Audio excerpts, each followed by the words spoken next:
नमस्कार, कसे आहात? मजेत ना?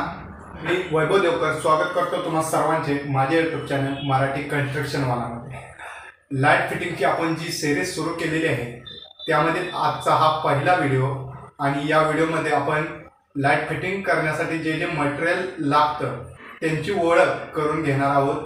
चला तर व्हिडिओला सुरुवात करूया.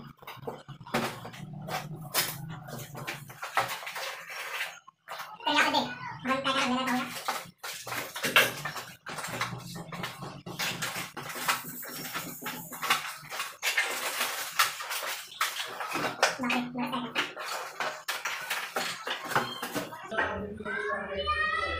तर सगळ्यात पहिलं जे म्हणजे बोर्ड, या बोर्डमध्ये आपल्याला दिसत आहे ते बटन असेल, स्विच असेल, सॉकेट असेल, ते प्रत्येकी वेगवेगळे पार्ट असतात. हा आहे स्विच. याचं काम काय आहे हे माहितीच आहे. ऑन ऑफ करण्यासाठी त्या स्विचचा वापर केला जातो. या ठिकाणी येणाऱ्या वायरचा सप्लाय आणि हे ऑन ऑफ हे तर आपल्याला माहीतच आहे. त्यानंतर दुसरा घटक आपल्याला पाहायला मिळतो तो म्हणजे इंडिकेटर. या इंडिकेटरचं काय काम असतं? जोपर्यंत आपल्या घरामध्ये लाईट आहे तोपर्यंत यामध्ये लाईट आपणास दिसत असते. म्हणजे आपण प्रत्येक वेळेस लाईट गेली तर बटन दाबून बल्ब चालू करून पाहत नाही. या इंडिकेटरमध्ये जर लाईट आपणास दिसली तर आपल्या घरात लाईटचा सप्लाय चालू असतो. जर नसेल दिसत तर ऑब्विसली लाईट गेलेली असते. असे हे काम आहे. त्यानंतर हा आहे रेग्युलेटर. बऱ्याचदा घरात भांडणे लावण्याचं काम हा स्विच करत असतो. कुणाला 2च्या स्पीडनं फॅनचा पाहिजे असतो, कुणाला 4च्या स्पीडनं असो. हे सुद्धा ओळखीचं मटेरियल आहे तुमच्या, हे पण माहिती असेल. हे आहे पिन. यामध्ये आपण मोबाईल चार्जिंग लावत असतो. जे ऑलरेडी पॉईंट काढलेले आहेत आणि त्या व्यतिरिक्त जर पॉईंट आपणास एक्स्ट्राचे वापरायचे असतील तर आपणास ही पिन मदत करत असते. मग चार्जिंग करायचं असेल, मिक्सर चालवायचं असेल किंवा फ्रीज वापरायचं असेल, याचं मल्टीपर्पज काम आहे. स्विच नंतर ही आहे पिन. याचं सुद्धा कार्य आपणास माहिती आहे. ही आहे 2 पिन आणि ही आहे 3 पिन. आता हा होल्डर सुद्धा सगळ्यांना माहित आहे. यामध्ये बल्ब फिट केला जातो. असं हे होल्डर नंतर हे काय आहे? हा आहे एमसीबी. तर एमसीबीचं कार्य काय आहे? जेव्हा आपल्या घरामध्ये काहीतरी शॉर्ट सर्किट होतं, काही जरी प्रॉब्लेम झाला तरी त्यापासून आपणास बचाव करण्याचं काम हा एमसीबी करत असतो. यामध्ये हा जो खटका आहे तो जोपर्यंत सप्लाय घरामध्ये नॉर्मली चालू आहे तोपर्यंत ऑन असतो. चुकून जर का शॉर्ट सर्किट झालं, 1 सेकंदाचाही वेळ न घेता हा खटका खाली पडतो आणि आपल्या घरामध्ये जाणारा सप्लाय त्या क्षणाला बंद होत असतो. खूप मोठी दुर्घटना टाळण्याचं काम ऑब्विसली हा एमसीबी करत असतो. एमसीबी प्रमाणेच दुसरं, परंतु जास्त वापर केला जात नाही, परंतु तितकंच महत्वाचं ते म्हणजे ही फ्यूज.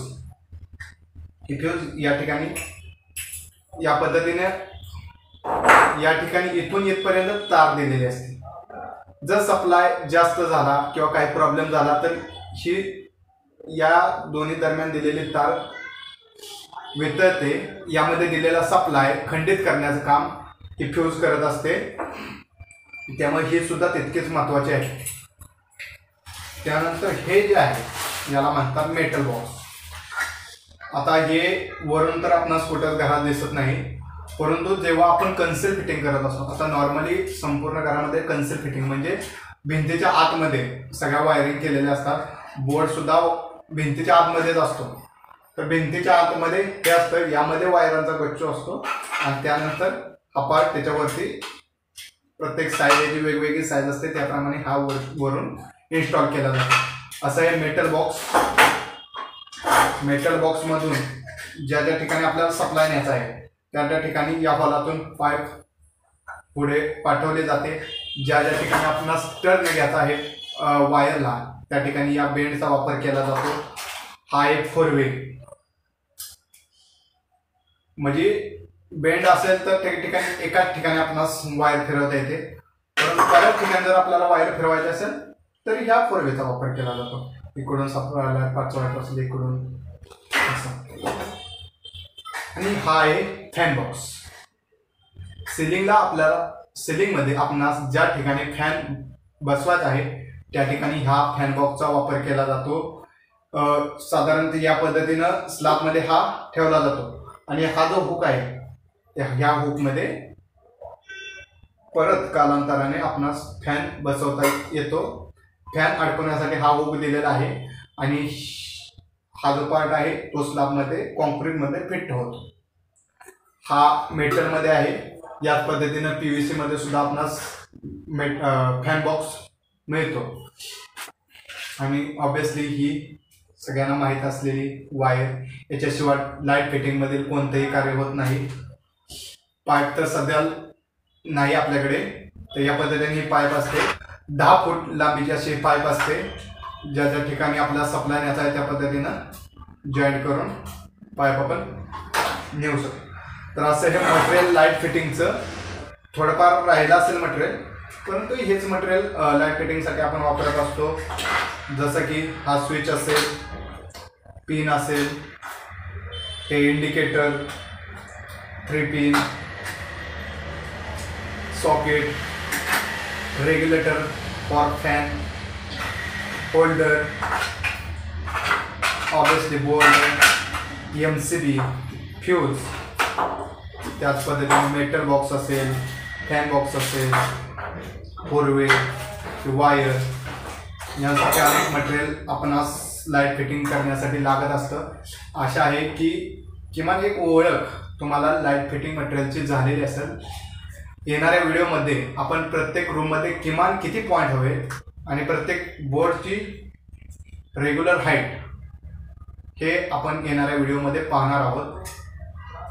तोपर्यंत ते हसत राहा, शिकत राहा. धन्यवाद.